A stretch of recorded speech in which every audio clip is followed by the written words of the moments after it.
Happy 2022. Welcome to Real Talks with Pinks. We are back with a bang.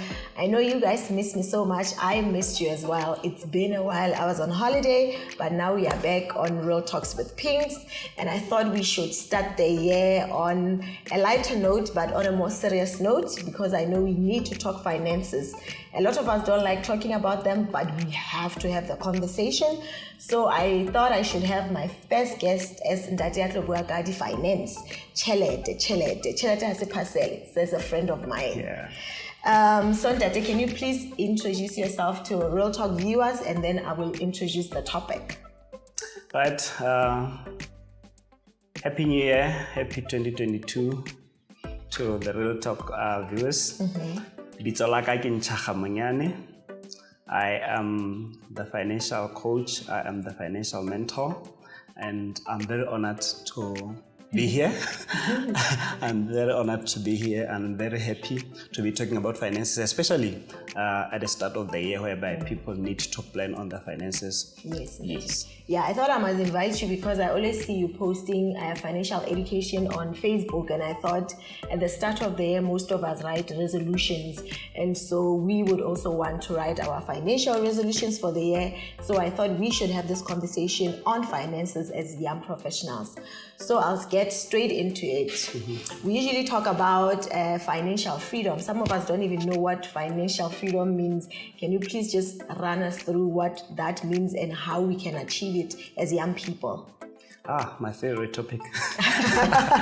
So for me, financial freedom, different scholars or different people define it in different ways, and it all depends on you. But for me, financial freedom is finally having money and time to spend the money. That's when I say a person is financially free, because you can have money but don't have time to spend the money. You can have time but don't have the money, but you're broke. So financial freedom is having that both, and that simply means having gone through a journey. You don't just achieve financial freedom. You need to work through a certain journey. Finances, whereby you need to be disciplined in your financial plans. You need to have taken care of the insecurities, the securities, the risks. You need to have everything put aside, and then you need to have budgeted, you need to have created wealth. So financial freedom for me is when you are now financially free, when you have wealth, when you have built wealth, when you are sure that the generations to come would still, you have created generational wealth. That's what financial freedom means for me. You talk about wealth. I hear that you can build wealth throughout so many decades, so many years. But as a young graduate, maybe let's talk about young graduates, because some of us have about 10 years experience and we didn't know anything about finances. Yeah. So all we did, we were just chowing.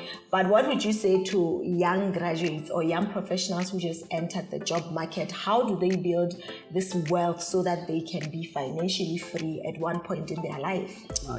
So all I can say to young graduates is that there's no better time than now to learn.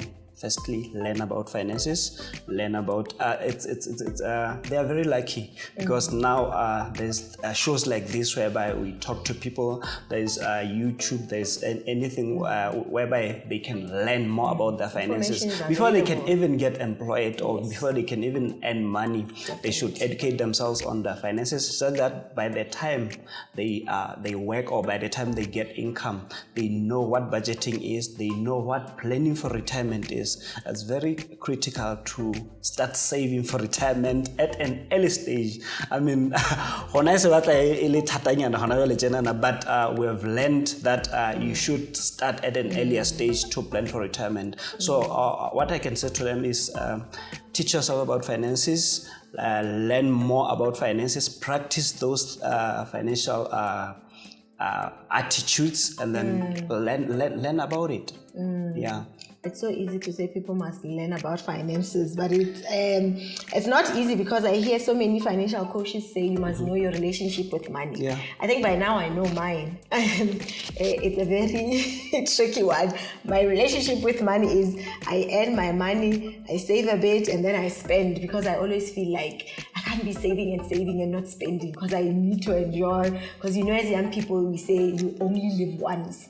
So I'm always like, what if I die without spending my money? So that's my relationship with money. I don't know if viewers know their relationship with money.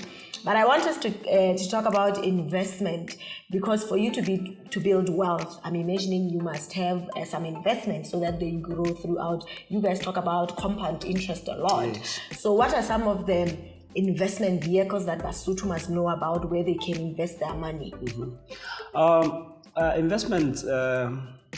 Let me first of all say it's a critical thing that we need to do in our financial plan. Financial literacy pillars, we have budgeting, debt, savings, and investment. So you need to have those in your financial plan, and investment is one of those. So first of all, people get confused between what is savings and investment. So let me just explain what is the difference, because savings is just putting money in a bank, or putting money wherever you put it. You save it, and then you save in order to achieve short-term goals. Short-term goals would be 2 months goals, 1 year goals. You can save for that. But then when you go for and you're not expecting interest in saving, because you're just putting money. You're just saying it's not safe. As a letter or somewhere, then I'm putting it somewhere else. So you're not expecting interest as such. Even though you get interest, it's minimal. And investment now is saying I'm saving for long-term goals. I'm putting money so that I can achieve long-term goals, such as maybe you want to go for a wedding in 10 years time. Maybe you want your children to you want to save for tertiary for your children. You can put that in an investment, or any other goals that you have long-term investment for. And then on those, now we are saying you are expecting interest, and we are saying most of the investments that you invest in should beat inflation. So that's where the difference between investment, and because you're saying maybe you use the money in 10 years time, then inflation by then, the money that you're saving now should be able to buy you the same thing that it would have bought you now. Oh, really? That's why we're saying that's what it means. So it should beat inflation. So now if you now have those investment goals, then you can search for the type of investment that you can invest in. You can invest in stocks, you can invest in property, you can invest in livestock. Like Basotho, we are raised where we have the animals, there's agriculture, and then you're saying you can buy livestock now, and then you buy hoodies, and then after a certain time you get interest on them, or you get profit on them. Then there's those bonds, the government bonds, Central Bank of Lesotho has them. People can invest in them depending on the type of investor that you are, because there's those people who the type of investor and the investment goal that you have, and then you would learn. We don't have time, so for now, so you would learn more about type of investment and the goals, such that when you go for central bank, I can invest in this bond because I want my money. I'm not a risky person. I don't want to invest in a risky, because for central bank, we know when you invest in those bonds, they safe. Your capital is preserved. You know that the capital that you have invested is preserved. But when you invest in stock and you buy shares, buying shares is buying ownership of a company. So there's those shares, there's those companies that sell shares, maybe because they want to start a company, or maybe they want to expand. Now they're saying we are selling ownership of the company. You have seen certain companies the shares. Yes, I've seen that. So you can buy shares in those companies. But what you're going to get now as profit or as dividends from those companies is when they have made profit. So you know that if they don't make make profit, then you're not going to get, you you lose out. So it's a risk. You either get or you may not get. That's investment. Okay. And in any investment, there's risk. Yes. That you can maybe get profit or not. So you need to learn about those, and then you need to be sure of what you want and what your goal is, and what kind of person you are. Are you a person who, there's also both trading, both cryptocurrency, because you can invest in cryptocurrency. People have been talking lots of stories about cryptocurrency, I guess. Yes, but then we course. need to learn about it, because it's the type of investment that you can invest in if you are a person it's risky, and you know it's fluctuate so how long-term investments you need to be this investment issues, it looks like it's a topic on its own. It's a very broad people topic. Talk about easy equities, this, that, there's like a lot.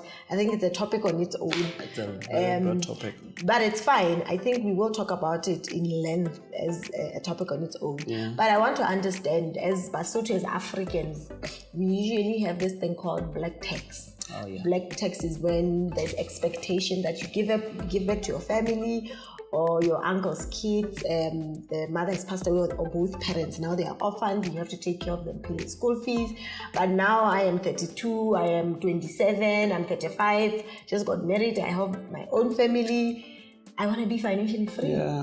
There's my kids on the other side. I want to build a house. I want to buy a car. I want to start investing in savings, having what you call this thing, emergency fund, and then there's black tax. How do we achieve all these things? I hear young people say, adulting is a lot.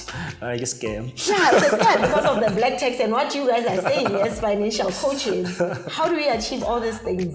You can actually achieve all those things through a proper planning, which is what we are doing now at the start of the year. You need to have those goals. You need to plan, you need to budget, which TK always calls it, he doesn't want to call it budgeting, he calls it a spending plan. Yes. When you're talking about budgeting, but so at least when you say it's a spending plan, it's a bit lighter. So about black tax, it's two ways. Black tax is either a responsibility or a burden. So you need to differentiate as a young person. What's your definition of black tax? Is it a responsibility? Is it a responsibility because you want to do it willingly? You willingly want to do it because you want to help your people. We Africans anyway, and you know, my sisters, because they had to. Because maybe my parents were not working. They were the only ones who were working. At a certain angle, so maybe you're saying, okay, it's my responsibility now. They are young children, then I should take them to school. Or you're working and then your parents are not working, and then is it a responsibility? However, you're saying, okay, I'm going to give them 500 every month, so that they buy grocery and stuff. They survive. It's either a responsibility or burden. It's a burden when now the expectation is from them that you need to, because we took you to school, you're where you are because of us, you need to give us something. Buy us a house. Exactly. Now it's a burden. So it all depends on you, on what boundaries you put, on what you should educate them. Like we are saying, we as young graduates, we are financially literate. Now, take that education to them. You should, we are saying, we are planning, right? You should put it in your budget. If ever there's 500 that you're going to give to your parents or whoever every month, you should put it in your budget. The budget, yeah. Now, and it shouldn't be now your burden and and then no, it has to be in your budget. And people, some other people have a separate account which they call black tax. Really? Account, exactly. And then they put money every month in there, but then the parents or whoever doesn't know about it. Okay. It's in their plan. Because so it's just for you to know that whenever they come to ask for money, it shouldn't take your plan off, you know that you have it in your separate account. So one person was saying at the end of the year, if I still have a remainder of that, then I take it to investments, or I take it to emergency funding, or I take it elsewhere.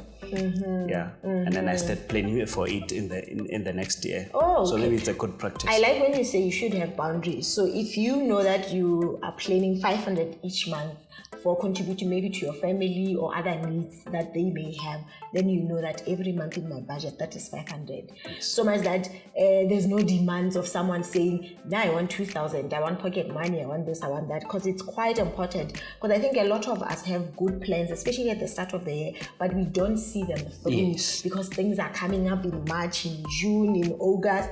You suddenly have to give away 2.5 every other month, but you had not planned for that. And your salary is the same in that year. So I like that. So let's talk about maybe when you're about to close, some of the savings challenges that we could take part in and really stay disciplined, because you find that you are part of a mokhatlo. For 3 months, January to March, you're contributing 1,000.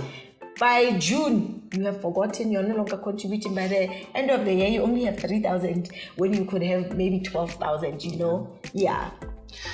Thank you for talking about the savings challenge, because now it's January. Everybody's coming up with their own saying, come, we should contribute 1,000. Then the other person, or a colleague of yours, comes again saying, we need to contribute 200. So it's a bit crazy. And recently, someone was saying, petrol. And I'm like, what do you mean petrol? Someone saying, like anything that has to do with koloi, you contribute towards that. If your car has a problem, then they give you the money and you do the same. And it sounded funny, but I was like, this is quite interesting. It's very interesting. And support those challenges, the more people come together and say, let's save for this. Let's save for traveling. We know in December we're going to travel. Why not start saving for traveling now? You know it on Black Friday. Yes. You know Black Friday. We know it's at the end on the last Friday of November. But then salary of November, that's when you would want to buy on Black Friday. Why don't you save it for it now? So those are the saving challenges. People can start on them now. You can start let's say the bottle of oil, whereby you have those saving jars, whereby you put in money every day or whenever coins and let's say you put them in that, or you can agree as maybe colleagues or whoever. For me, I'm going to start 3 savings challenges for this year. We're going to have another savings challenge where people will just select whether they save 100 Rand per month, 300 or 500. The 500 at the end of the year, it's giving something like 12,000, and the 100 it's giving like 1,300. It's just for us to get into the habit of saving. Now, the second one that I would have by the end of this month is the no spend challenge. Thursday no spend challenge. Like we're saying, how much would you spend on a Thursday? On a normal day, if you're going to spend, for me, I would buy lunch. 40, 50 rands, and then in the mornings I'll also buy breakfast and then snacks in between. Now, at the end of the year, at the end of the day, I would have spent 70 rands. So if I calculate 70 rands for 52 weeks, that's 3,000 you can save. That is interesting. Because people are saying, I'm looking at my budget and it's 1,000 and there's nothing to save because the and I'm like, no, you can still save even though also budgeting because you can take lunchbox to work and then you just tell yourself, I'm not going to spend this Thursday. I'm taking that one as my Friday. I think I spent about 200 not every Friday, maybe every other Friday of the month. Of going out and doing stuff. Maybe let me not spend on Friday and see how much I can save. Thank you. And then the other one that we're going to have is the emergency funding.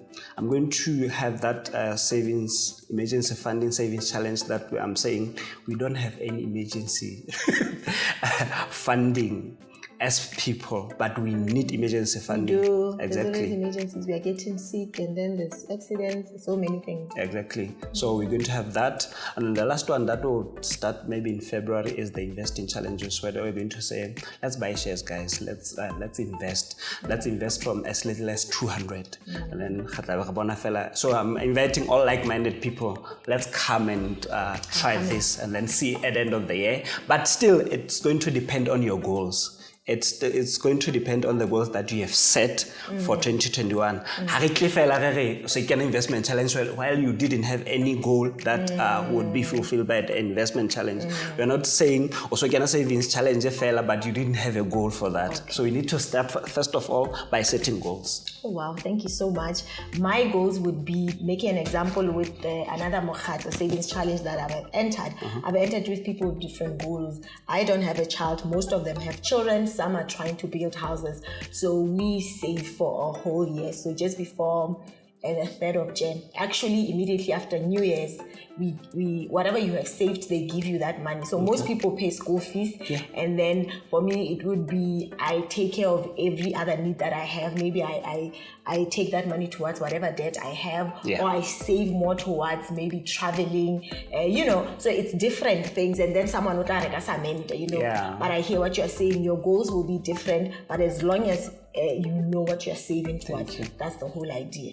Thank you so much for coming to Nchakha. I think we'll bring you again to talk about more on investment, because I think financial education is such a huge topic. We can't talk about everything in one video. So thank you so much for coming. Maybe in June we'll invite you to come and reference and ask our viewers, have you kept your resolutions and your financial resolutions? Thank you so much for coming. If you have any other questions, just put them in the comments below. Keep liking, commenting, and subscribing to the channel. And Nchakha, you can find him on Facebook. If you need any financial education, just inbox him, and then he'll be there to answer all your questions. Thank you for watching. See you in the next episode. Bye-bye. Bye.